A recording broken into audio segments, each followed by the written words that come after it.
other mistake that people make when it comes to investing, because they hear people say if you get life insurance, you can invest at the same time.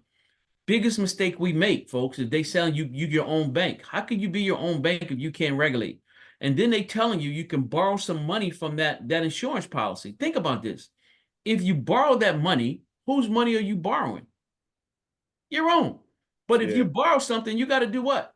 Pay it back. Pay it back. And if you got to pay it back, they're going to charge you what on top of that? There's an interest. Interest. On Yeah. whose money? Your Yours. own.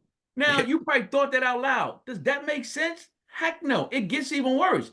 If you don't pay it back, the death claim that you have, they subtract it from that for your beneficiaries because you didn't pay that money back. But whose money did you pay back? Yours. It Yeah. doesn't make sense. Yeah. Last but not least, it gets even worse. So they say in a commercial, wait, there's more. If you never touch the savings, if your death claim is 150, and let's say you saved up 100,000, now you die, your family have a decision to make. They can take the 150 or they can take the 100. Which one you think they're going to take? The 150. 100, of course. Guess what happens to 150? Guess what happens to that 100,000? They keep it. So they only giving your family 50,000 because 100 is your own money. That's not an investment, folks. Don't do it.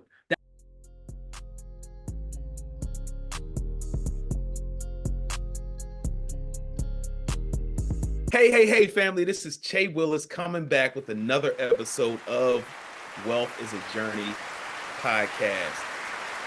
Guys, we're in the new year. We're talking about new and bigger and better things on this podcast. And today we have a very special guest. But before I introduce this guest, if you are new to this podcast, if you're watching for the first time, just like to thank you. If you have liked, shared, or subscribed to this podcast, I just want to say thank you as well. We are moving, we are shaking out here. We have an exciting guest today. We got my man, Kev Washington. He's my frat brother. He's my golfing buddy, and he's rich. And not only that, he is a financial advisor.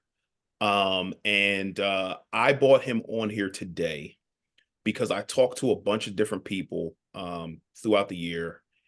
And the common theme is once you get your budget together, and you take the fear out of budgeting first, now you have to direct your money on where to go.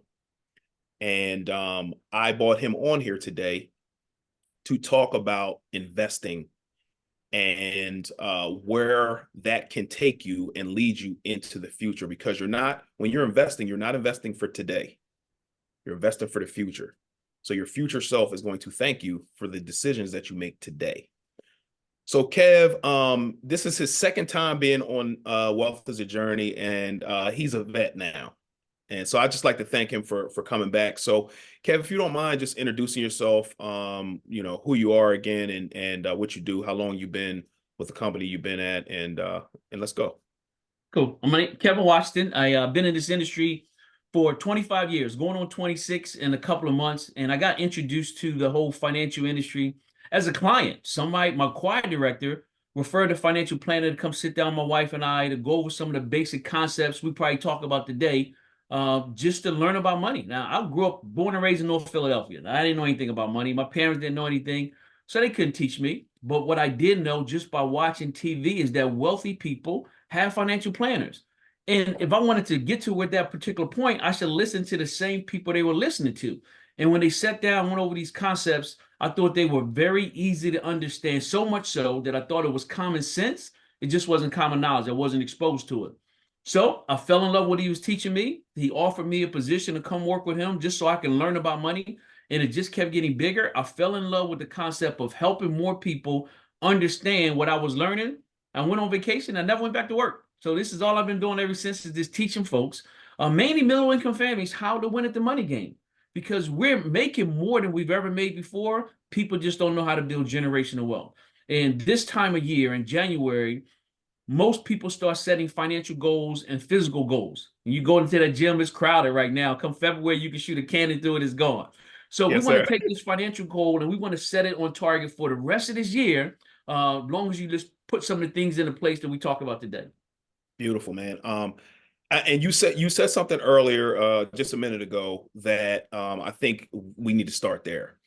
You said that you had a conversation with a financial planner in the very beginning, and you had no clue on what to do. Your parents never taught you, and I think that that is where we need to start. Your parents never taught you, so therefore, what he was talking about was pretty foreign, correct? I would say. Oh yeah, yeah, absolutely. I mean, I knew how to save money, but I Yeah, didn't know where to save it, right? I knew about credit. My parents told me about credit, so I never had bad credit, but I didn't know how to build generational wealth because they didn't know how to build generational wealth. They just knew how to keep me afloat because they stayed afloat. And when they taught me this, I went right back to them to teach them what the guy taught me. And my parents have an unbelievable lifestyle as in retirement because that guy showed me something. I went right back to teach my parents, and they were willing to listen. that's awesome, man. And so my question is, how did you get over the fear of that new thing? I know some people are different. Like I feel like probably me and you are pretty similar. Like you see somebody doing something that you achieve or that you aspire to be like or have financial goals, and this person's doing this. You're like, okay, well, how did he do that? Okay, cool. Now I got it. I'm going to copy what he did, right? But Hmm. there's some people who want to do well and they see the person doing well, but they have a fear of doing something different.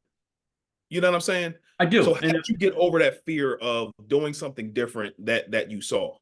the education piece, most people don't do things different because they're not educated on what that difference is. Instead of them just saying that person got there and they don't know how they got there, or somebody got there, they don't really know how to explain it. This person was able to explain to me how to get to that other place. He showed me what I've done so far and where I was because I did that.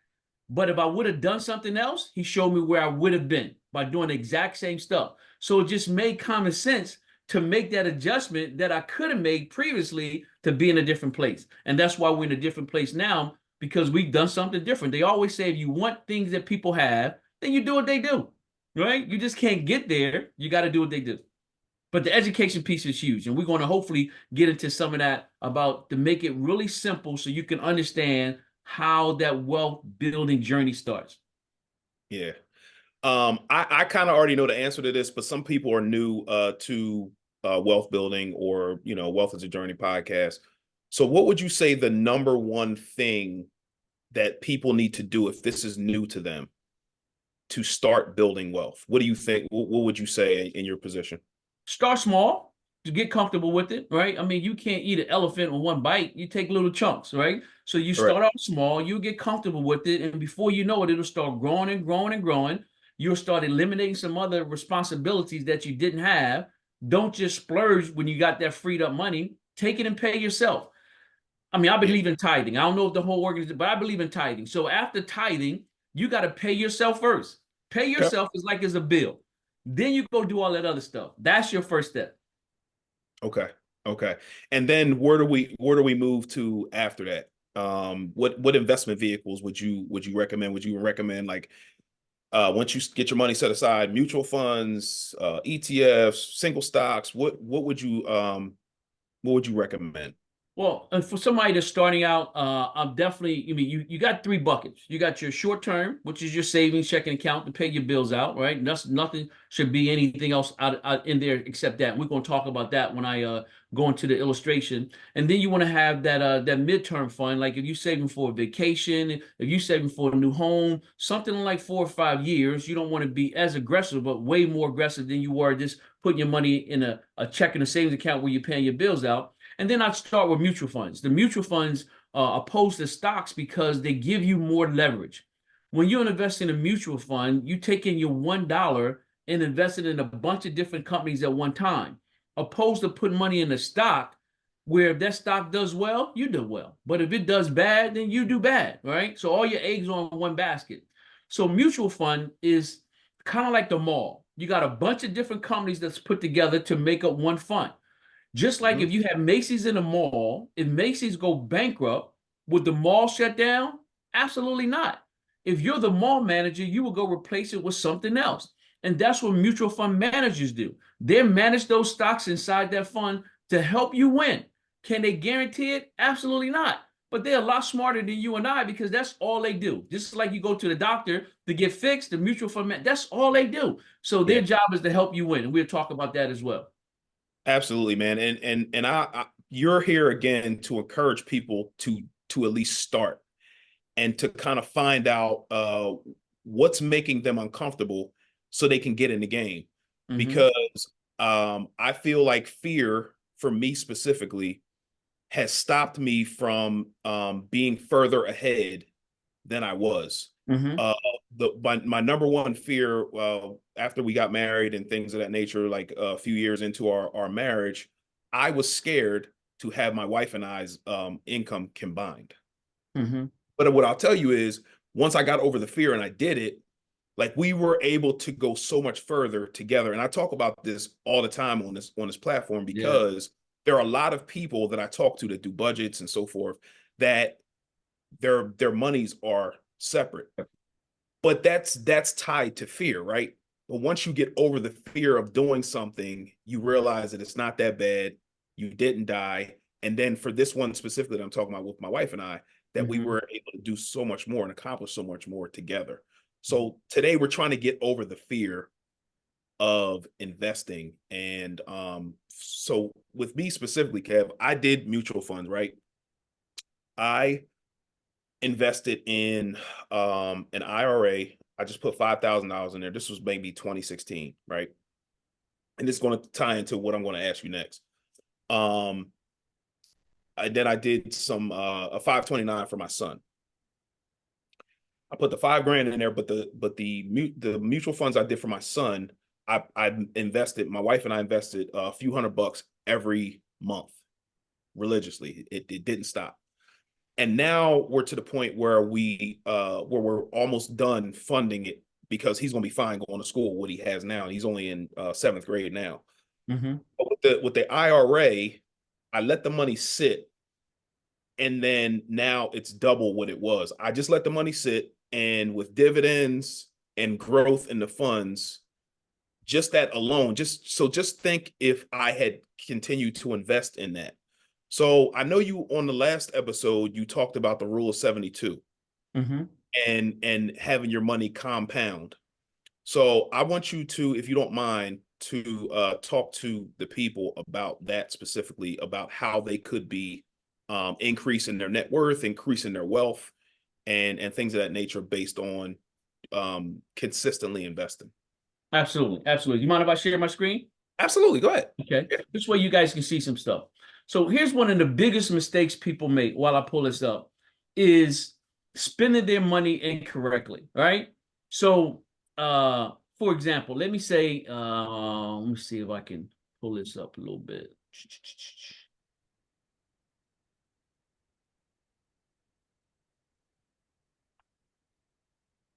Hmm. So, for example, people when they pay, they get an income tax return, and we're at that particular point right now. So people don't think that they have money to do it. Am I frozen? No, you're good. I can see you. Okay. So people they get an income tax return and they feel really good about that, like they're starting to save and accumulate money.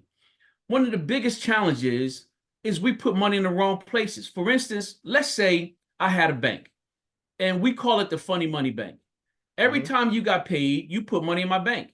You can only take it out once a year, but when I give it back to you, I give you back a 0% return, right? Would you put your money in the bank like that? Absolutely not. And you can ask your viewers, they wouldn't either, right? But that's what we do with our income tax return.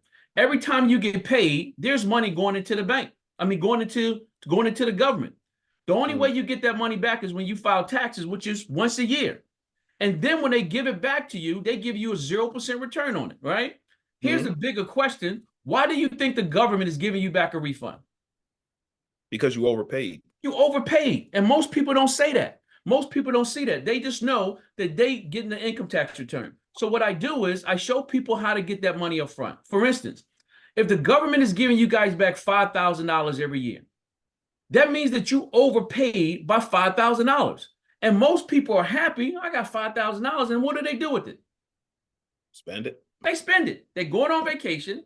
They're doing some renovations around the house, or they paying off some bills that they accumulated because they didn't have the money in their paycheck. Yeah. But if you took that same 5,000 and you divide that by 12, because it's 12 months in a year, that means you're giving the government, folks, $416 every month for no reason at all. So if you had that 416 every month and you just put it in the bank, now at the end of the year, you have $5,000, but the bank's going to give you what on top of that? Interest. On whose money? Yours. Exactly. So now you're making money off your money instead of giving it to the government where they holding on to it and giving you back zero. Here's what most wealthy people do, folks. They write a check at the end of the year. They get their money up front, make money off of it, and pay the government exactly what's owed to them instead of looking for a refund. So your first homework assignment is to get your money up front. So now you ain't got to worry about extra money coming out of your pocket. You can take the same money you've been giving to the government and you can start investing with that, right? So it's no extra money out of your pocket. And this thing called the Rule of 72, it basically taught us to become in a bracket that we never dreamed of outside of being an athlete and an entertainer. Yeah. And the Rule of 72 pretty much states it shows how fast your money is going to double. You take the interest rate that you're getting on your money, divide it into 72, and that determines how fast it doubles. Like in that funny money bank I just said, you got a 0% return. 0 divided into 72 is what? Zero. That, folks, it's never going to double. It's never going to double, but that's where we put our money. But let's say Shay give you $1,000. He said, since y'all got on this call, I'm going to give y'all $1,000. But he said, you can't spend it. You got to go save it right away. Where will most people take and save that money? In the bank. The average return in the bank in the United States is about 0.7. Now, I'm going to use 0.5 because it's easy math. If you take 0.5, divide that into 72, that's 144. That means it will take 144 years for your money to double. That means you got to die and come back to life. I'm married to a pastor. That ain't going to happen to me, right? It's not going to happen. But that's where most people put their money. But we're going to use 3% because when we were younger, we were getting 4, 5, 6% return on the savings account. Those days are gone. But some online banking right now, so far, you get like 3, 4%. So you can go get it. Most people just don't know where to go get it at, and they want a brick and mortar building, so they don't want to do it online. But if you got 3%, 3 divided into 72 is 24. That means that $1,000 would double in 24 years. So in 24 years, the $1,000, folks, would double to $2,000. 24 years later, at 48, you have $4,000. Now at 72, you got a whopping $8,000. Can we retire off of that? Absolutely not. That's where we put our money. Why? Because we talked about earlier, that's what our parents taught us. If that's all they know, that's all they can teach us. And if that's all we know, that's all we teach in the next generation until somebody break that curse. Now, all of you guys are going to be able to break that curse. Let's say you're a little smarter and you went to a CD. Now, CDs don't get 6% right now. They're closer to 2, 3%. Not a lot. But would you rather get 2, 3% or that 0 point something in the bank? I'm sure it's 2, 3%. But the main reason people don't put money in the CD because it's locked in there for a period of time. And if we take it out too soon, what happens? There's a penalty. Everybody knows that. But the penalty, folks, is normally not on your money. The penalty is on the interest you are going to make. Meaning, if you took $1,000, you put it in a 12-month CD. If you take it out in 6 months, the $1,000 goes back in your pocket. You don't lose anything. They just not going to give you that interest that they promised you because you didn't leave the money in there as long as you promised. But your worst case scenario is you get your money back. You ain't making any money in the checking and savings account anyway. So if they took some of the interest off, they're going to bring you right back where you would have been if you'd have been over there. But if you don't need it, you're going to make a little bit more money, right? So 6 going to 72, 12 times. Now that same $1,000 is doubling every 12 years, which doubles to 2,000, to 4,000. Look at this. At 36, we got $8,000. Same amount of money, but in half the amount of time, all because we made a smarter decision. Take that all the way out to 72, 16, 32, $64,000. Now, can we retire off of that? No. But is it a lot better than that 8,000? Absolutely. But look at the top. I didn't take any extra money out of your pocket. All we did was get smarter. This is what I love what I do. I show people how to get a 12% or more return on their money. Now, legally, since I'm from North Philly, legally, where can I take your money and get a 12% return? Shay talked about that earlier, like mutual funds and stocks, things of that nature. Now, is it a guarantee? Absolutely not. But I can guarantee you this. If you go look at your 401k plan now, your 457, your 403b, all it is a bunch of mutual funds, as I explained earlier. There's some funds in there right now that's getting better than 12%. You don't know it because the company says, here's your packet. You go home and read it. And if we don't understand it, we don't know how to take advantage of it. But some of the other folks do because somebody taught them how to understand that. Now, that 12% is the maximum by law I can illustrate. So, because I'm licensed. But so the market's going to go up and down. One year might be up 30%. You're very happy. The next year might drop back down 15%. You're not so happy. And that's what people get scared. But 30 minus 15 is what? 30 minus 15 is 15. Would you rather have that 15% or that 0 point something in the bank? 15. Exactly. And that's how the rich keep getting richer because they understand, folks, at the end of the day, you always winning. Case in point, I'm sure a lot of you guys heard of the Dow Jones, and it's on TV every day, right? We know it goes up and down. I'm going to take you back to when Obama was president. Let's go back to 2009. The Dow Jones was around 6,900. We know it's been up and down since then. But if I was to ask you, based on what we see on the news right now, do we think the Dow Jones is higher than 6,900 or lower than 6,900? What do you think most people are going to say? They probably going to say it's lower. It's lower, right? 100, like 98% people say lower because we don't pay attention. But watch this, folks. The Dow Jones is around 36,000. 6,900, 36,000. There's more millionaires than ever before because they took that run. And a lot of us miss it, but not anymore because y'all on this wealth journey with the wealthisajourney.com, right? Y'all on this journey. So we're going to get you to a different place. So now 12 going to 72, 6 times. That means your money is going to double every 6 years. Keep in mind, this is the max. Now, we put our money in the bank. If we got 3%, we ended up with 8,000. If I double that to 6%, we ended up with 64,000. Now I'm going to double it to 12%. Common sense would say we're going to end up with 128,000 because that's simple math. But this is called compounded interest. Albert Einstein said this is the most powerful force in the universe. This, just like your money doubles against you when you go put stuff on credit, is going to work for you when you take advantage of the global economy. So 12 going to 72 6 times, that means your money is doubling every 6 years. So that doubles to 2,000, to 4,000, 8, 16, 32, 64. There's that 128, which doubles to $250,000, to $500,000, to $1 million, to $2 million, to $4 million off that one-time investment of $1,000. Imagine if our grandparents would have done something like this, where would we be? Imagine if our parents would have done something like that, where would we be? Right? If you got $1 million saved up and just got a 10% return on that every single year, that's $100,000 coming into your household sleeping. I call it pajama money, right? You make that just off of investments you make. Now, you ain't got to make a ton of money to be a millionaire. You just got to do the right things with the excess money that you have. Instead of going out and buy all designer stuff, feed yourself. Feed yourself. Listen, this is how our kids get to college. This is how they get off to a quick start because we do the things right now and we will be leaving behind. A coat, a car. This is generational wealth, right? And that's biblical, leaving something for your children and your children's children. So this is the main thing I teach my clients. And if now that you understand this, now that you're educated, the fear is gone. So you either can keep your money in this 3% or you can put it in 12%. What do you think most people want to put their money after that? 12%. 12%. It's a win-win. There's no extra money out of their pocket. All they did was reallocate the same money that they were already saving, so now they can become wealthy instead of making the banks rich. They got the helicopter pad at the big buildings, all because, man. Matter of fact, do you think when you give your money to the bank, they're holding on to it, wait for you to come pick it up? No, they taking over to the global economy. They got 12%, and they giving you back 8,000, and you're shaking their hand saying thank you very much. It's crazy. Yeah.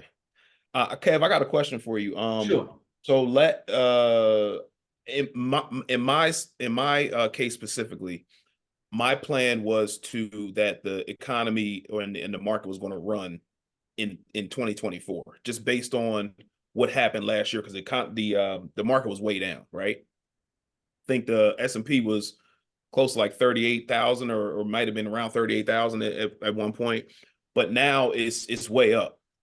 I thought that this, like right now until probably the end of 2024, the market was going to run, but it started running in the mid to end of 2023.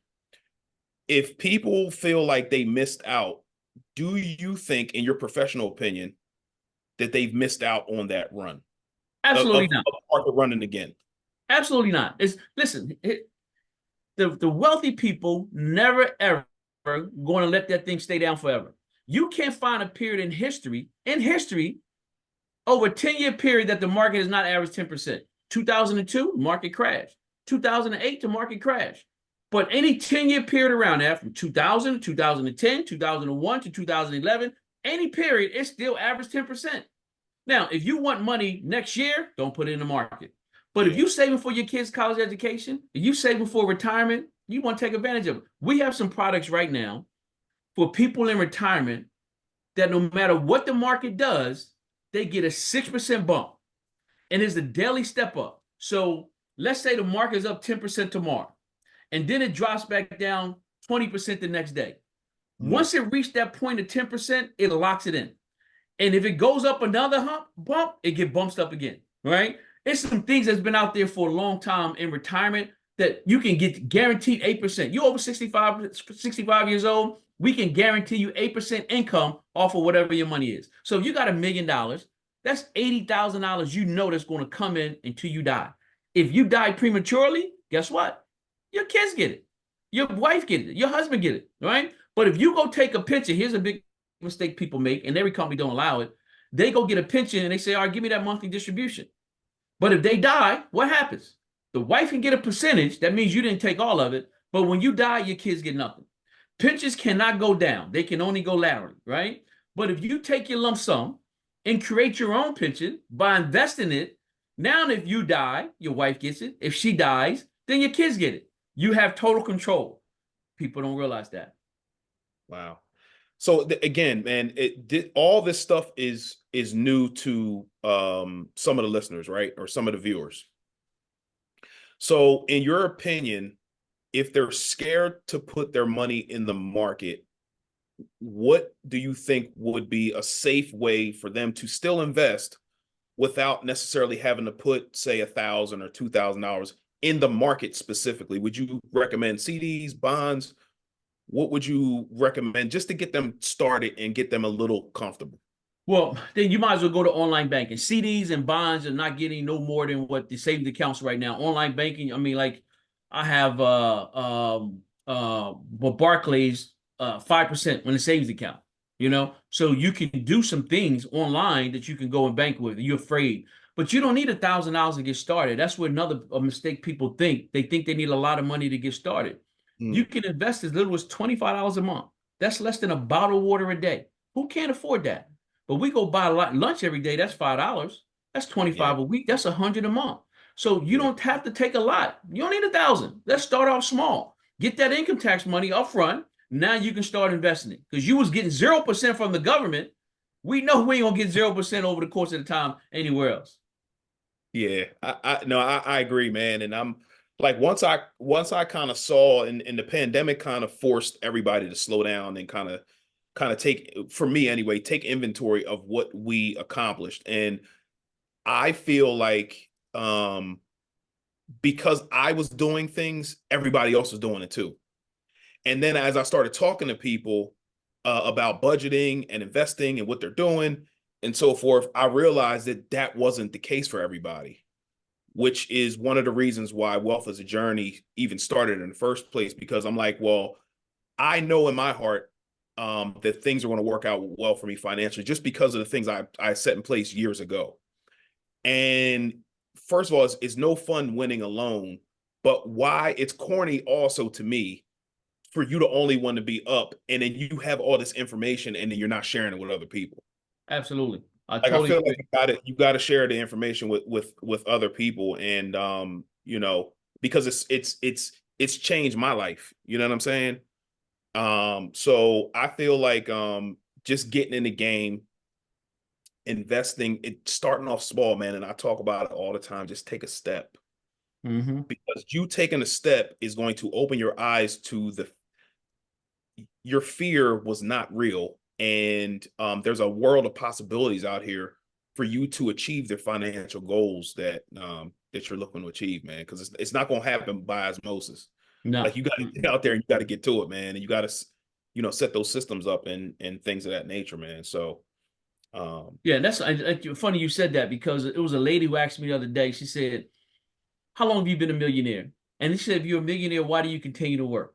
I'm like, "You see people that own these athletic teams, the Lakers, the Sixers, are they millionaires? Are they multimillionaires? Do they still work? Why? Athletes, why do they still work? They signed a contract. They don't because they love what they do. I love teaching people about money because if I know one thing, if we don't teach our people about money, nobody else is going to do it. So that's right. my crusade is to make sure people on this same journey, but I can do it at my leisure. Nobody tell me when to do it, when not to do it. So I love that fact, but I love teaching people how to come win. So like you, you got to share this information. Once you get it, you got to go share it. Bring people to this wealthisajourney.com. Let them learn just like you're learning. Don't keep it to Yeah. yourself. And the thing is, it's not as hard as people think. And if you like, and that's why again, I focus on the budget part because if your money's going everywhere, there's no way that you can consistently invest and make a dent. I Mm-hmm. feel like the GameStop error when that happened, I think that kind of messed it up for in people who are coming into the investing game because they feel like, oh, if I invest $100 and I'll just leave it there, it's going to the moon. Right. Yeah.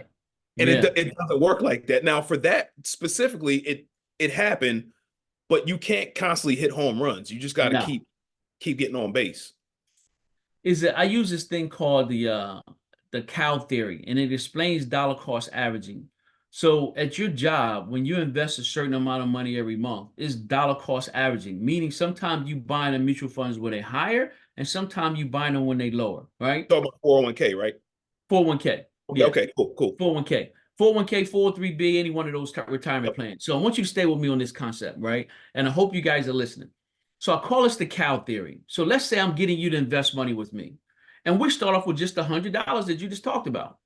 Now the cows cost $100, but I'm saying, you know what, Jay? Let's start investing $100. So you give me $100 the first month, and the cows cost $100. How much money did you spend? $100. How many cows do you have? One. One. The next month, Oprah gets on TV and say, "I'm gonna be a vegetarian. I'm not eating beef at all." Right? So the cost of the cows go down because everybody follows Oprah. So now the cows drop down to $50 a cow, but you still giving me $100. So the second month, how much money did you give me total out of the 2 months? $200. And how many cows now that you have? Three. You got three cows. It gets on the internet or all over social media that is a mad cow disease coming from Europe. So people say, I ain't touching no beef at all. The cost of the cow go all the way down to $25 a cow. And you say, Kev, come on, what's going on? We started at 100, now we're at 125. But you believe in me. So Yeah. you give me another $100, but now the cows are only $25 a cow. How many cows are you buying this month? So you gonna buy four. And how many you have total? Seven. And how much money did you give me? $300. And you say, Kev, this is crazy, bro. But Oprah gets on TV the next month and say, I gotta eat. This vegetarian stuff ain't for me. I gotta eat me some meat. So Yeah. she start eating, and the people start eating beef again. So the cost of the cow start going back up. So it back up to $50 a cow. Now you give me another $100. How much money did you give me? $400. And you get how many cows this month? So now it'll be two. And how many cows you have total? 9. And you say, Kev, this is ridiculous. We went all the way down to 25. Next, this yo-yoing up and down. I'm giving you one more time, and I'm getting all. When it get back to where it is, I want to get my money back. So it gets on the news. Mad cow disease was fake news. So you say, all right, you give me another $100, but now the cows jump back up to $100 because that was fake news. So now you buying how many more cows this month? 1. Total cows you have is what? 10. How much money did you give me? 500. So you say, give me my money back. I want everything back that you owe me. So Yeah. you gave me $500, and you have how many cows? 10. And how much is the cost of a cow now? It's $100. $100. 10 cows times 100 is how much? That's $1,000. You gave me 500, but now you have 1,000 because you bought it while the market was doing a yo-yo, right? The Yeah. education piece is key. When people understand that, they're like, okay, Kev, this makes some sense. We need to start doing something. Right. That was a very, very good example, man. Because I've been doing that and just staying steady, just investing a specific amount every month in the market. Now, there are going to be times where you can't invest that specific amount because there may be something that comes up in your life and you got to allocate those funds somewhere else. However, put something in there. Like if you can't do 1,000 this month or you can't do 100 this month, do 25 if that's That's all right. you have. Do That's right. 50 if that's all you have. If you can do more because you'll be able to get to your goal faster. And we haven't even talked about dividends. If you're investing in stocks or mutual funds or ETFs that have dividends, then that just goes back into buying you more shares of the stock, which then compounds even more. And that's how, when I talked about earlier with my IRA, how it doubled so fast because it was just going back in to buy more dividends and it was buying more shares of the mutual fund. And now it's doubled, and I've had it since 2016, and I haven't put any more money in there. Absolutely. And here's another thing, folks. Not only your dividends being reinvested and you getting capital gains, most companies they matching you dollar for the first 3 to 6%. So not only you making money, they giving you money for free. And you know, people tell me sometimes, I'm not giving them my money. No, that's your money. When you leave, you take it with you, right? So you invest in $100, they invest in $100, so that's $200 going into your investment. Take up at least what they matching, figure out a way how you can put that amount in there.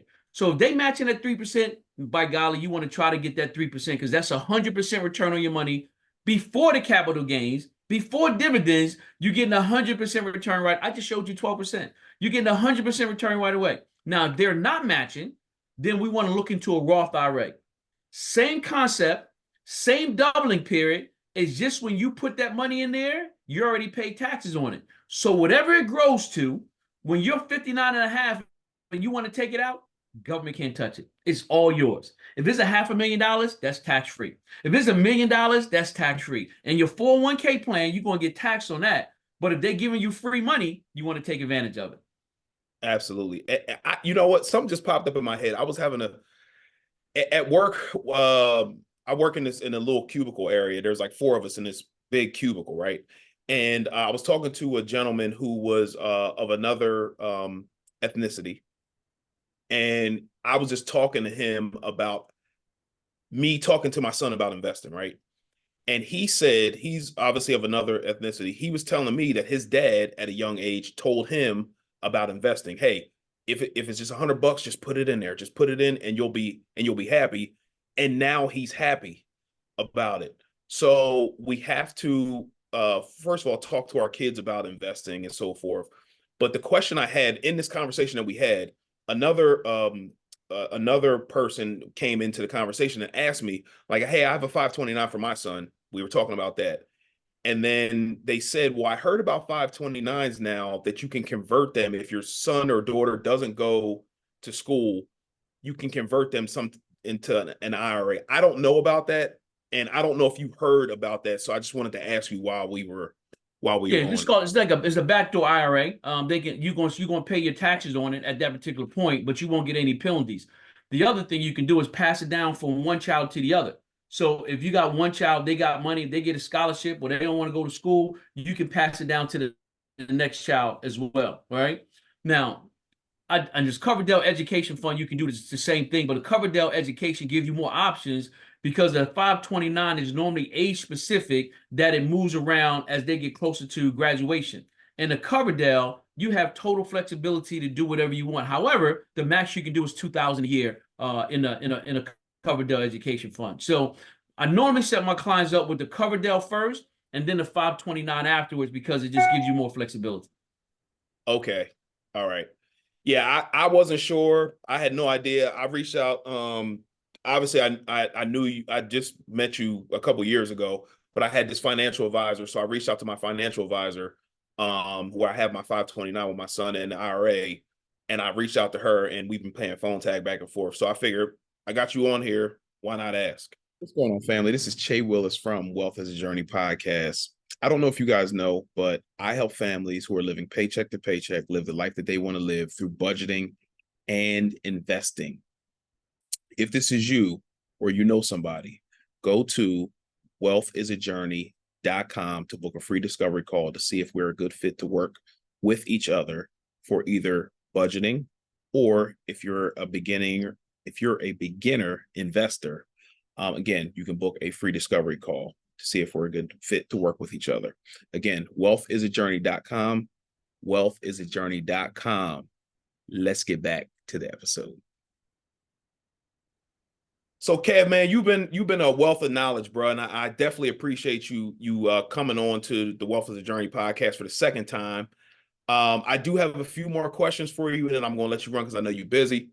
My one question is, do you also, in your package that you offer to clients, do you also do estate planning as well, or is that something that you pass off to somebody else? Like, I pass that off to lawyers. I help them put it together. okay, But that particular point, the legal aspect of it, I can help them put like the investments together. But then the legal part of it, I have them sit down with a lawyer. We have like a legal protection program that give you discount to go with the lawyer to put that piece together.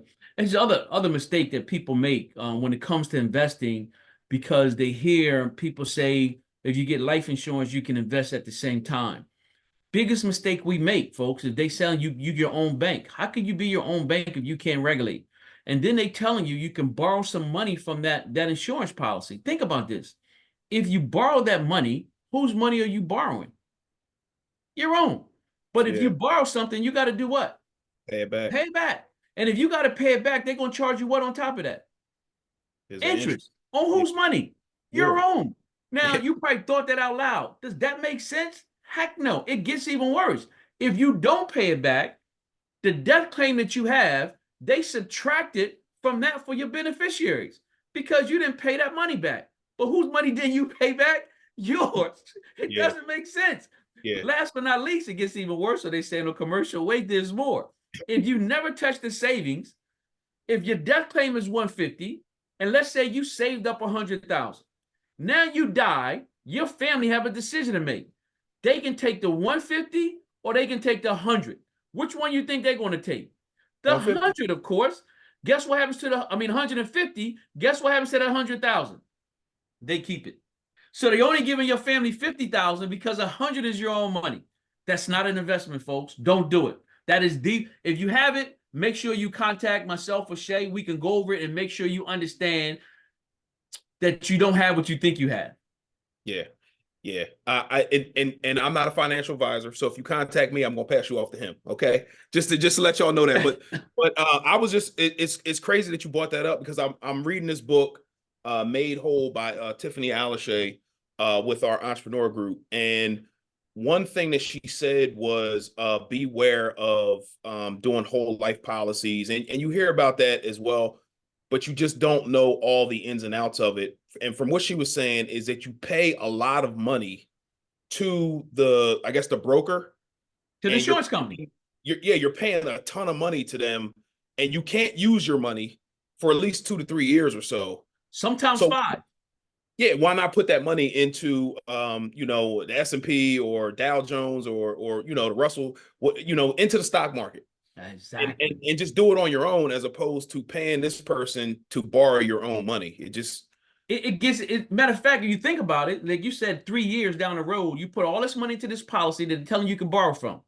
If you took that same money and put it in your pillowcase, you will have more money in your pillowcase than you have in that policy. Help me understand. I just don't get it. But yeah, stay away from those whole life, universal life, variable life, galactic life, anything that has a cash value to it, stay away from it. yeah. I appreciate that, man. I appreciate the clarity because I like you again.